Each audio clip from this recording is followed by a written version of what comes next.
कहानी दिल से वन यूट्यूब चैनल में आपका स्वागत है। दोस्तों, आइए कहानी शुरू करते हैं। एक बार एक बहुत बड़ा नेता एक साधु के छोटे आश्रम में गया। वह साधु के बारे में बहुत कुछ सुना था कि उसके मन में आया कि मैं एक बार जाकर देखता हूँ कि लोग उसकी इतनी तारीफ क्यों करते हैं। जब वह उस आश्रम में गया तो वहाँ पर एक छोटा सा कमरा था जहाँ पर एक कालीन बिछा हुआ था। वहाँ पर कुछ लोग नीचे बैठे हुए थे और साधु जी सामने बैठे हुए थे। कुछ सवाल जवाब चल रहा था। वह नेता उस आश्रम में आया और उस नेता के साथ में 4 बॉडीगार्ड भी थे और उसकी यह आदत थी कि जहाँ पर भी वह जाता था लोग अपनी जगह से खड़े हो जाते थे और उसकी तरफ देखते थे, हाथ जोड़ते थे और सर झुकाते थे। लेकिन यहाँ पर ऐसा कुछ भी नहीं हुआ। साधु व्यस्त होने के कारण उसकी तरफ देखा तक नहीं। तभी नेता को लगा कि यह मेरी बेइज्जती है और वह इस बात से गुस्सा हो गया। नेता ने थोड़ा गुस्से से साधु की बात को बीच में काटते हुए कहा कि मैं आपसे कुछ बात करना चाहता हूँ। साधु ने उसकी तरफ देखा और कहा कि आप थोड़ी देर रुकिए, पहले मैं इनके सवाल का जवाब दे दूँ, उसके बाद मैं आपसे बात करता हूँ। तब तक आप अगर चाहें तो आप बैठ सकते हैं। बस साधु का इतना कहने की ही देरी थी, नेता का चेहरा गुस्से से लाल हो गया और उसने सारा गुस्सा उस साधु पर निकाल दिया। अभी तक वह नेता बहुत तमीज़ से आप करके बात कर रहा था, लेकिन अब तू तड़ाफ पर उतर आया।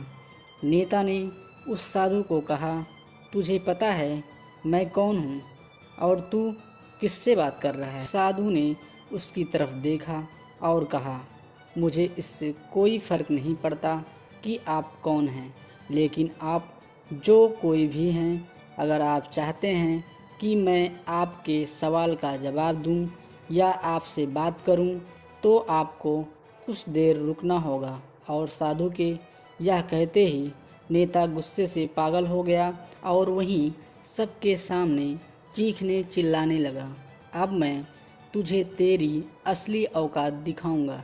तू मुझसे पंगा लेकर के ठीक नहीं किया। तुझे पता भी है कि मैं तेरे बारे में क्या सोचता हूँ। साधु ने फिर से नेता की तरफ देखा और बड़े ही प्रेम से कहा कि मुझे आपसे कोई फ़र्क नहीं पड़ता कि आप मेरे बारे में क्या सोचते हैं। आप जो चाहें वह मेरे बारे में सोच सकते हैं। फिर नेता ने उससे कहा कि तू चाहे सुनना चाहता है या नहीं, लेकिन मैं तुझे यहीं सबके सामने बताऊंगा कि मैं तेरे बारे में क्या सोचता हूँ। तू कोई साधु नहीं है, तू एक बहुत ही घटिया इंसान है। तू एक ढोंगी है, पाखंडी है और यहाँ पर जितने भी लोग बैठे हैं उन सबको बेवकूफ़ बना रहा है। तेरा बस एक ही मकसद है, इन लोगों के जेब में जितना भी पैसा है वह सब तेरे पास में आ जाए। तू अपने फ़ायदे के लिए इन लोगों का इस्तेमाल कर रहा है और अब मैं तुझे नहीं छोड़ने वाला हूँ। पूरी दुनिया के सामने तेरा पर्दाफाश करके रहूँगा। लेकिन इसके इतना बोलने के बाद भी हल्की सी मुस्कान उस साधु के चेहरे पर बनी रही। यह देखकर वह और भी तिलमिला गया और उसने कहा, अब बहुत हो गया, अब मैं यहाँ 1 मिनट भी नहीं रुकने वाला। लेकिन अभी भी तेरे पास मौका है। अगर मुझसे माफ़ी मांगनी है या मुझसे कुछ कहना है तो कह सकते हो। इतना सब होने के बाद भी साधु के चेहरे पर एक मुस्कान थी और वह बिल्कुल शांत था। और फिर उन्होंने अपनी आंखें बंद करी और फिर साधु ने अपनी आंखें खोली, हाथ जोड़े और कहा कि मुझे आपसे कोई गिला शिकवा नहीं है। आपके लिए मेरे मन में कोई भी गलत ख्याल नहीं है। जो भी मेरे बारे में आपने कहा, वह आपकी अपनी सोच थी, तो मुझे आप में कोई भी बुराई नज़र नहीं आती। मुझे आप बहुत ही भले इंसान लग रहे हैं।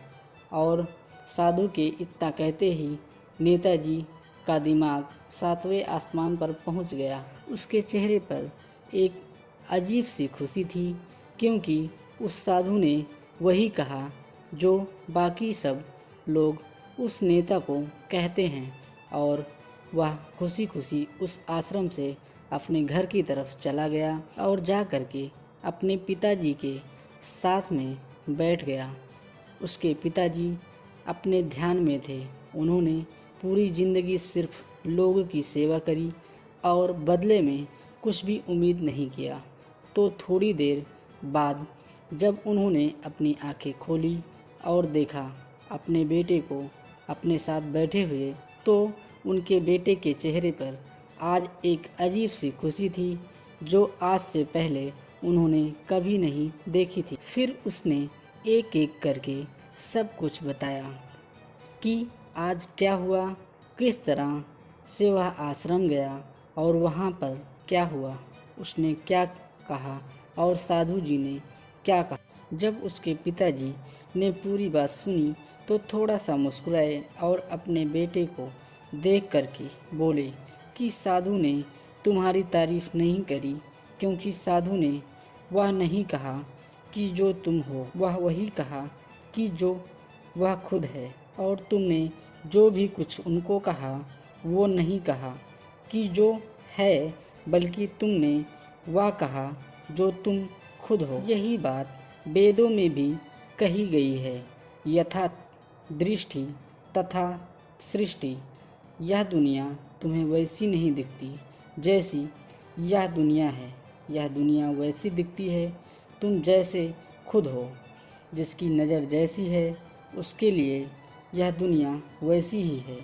तो अगर तुम अपनी दुनिया को बदलना चाहते हो तो उसका सिर्फ एक तरीका है, अपनी नज़र को बदलो। दोस्तों, अगर वीडियो पसंद आई हो तो लाइक, शेयर और कमेंट ज़रूर करें।